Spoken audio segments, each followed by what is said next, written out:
Maraming salamat sa iyo, Gasi Sarip.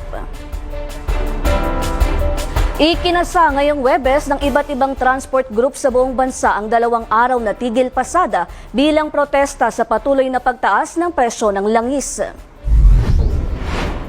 Kabilang sa mga nakiisa sa transport strike ang mga jeepney, TNVS, motorcycle taxis, bus at UB Express drivers.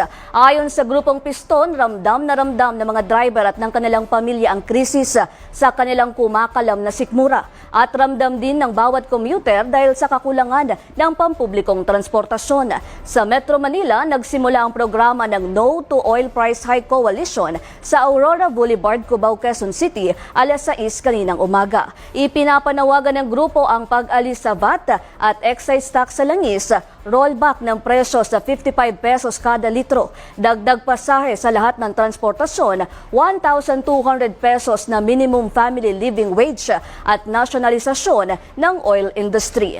Naglaan naman ng pamahalaan ng libreng sakay sa bus para sa mga apektadong commuter mula 7 a.m. hanggang 8 p.m. mamayang gabi sa mga ruta tulad ng Pilcoa Cubao, Welcome Rotonda, Cubao, Loton, PITX at Commonwealth Fairview.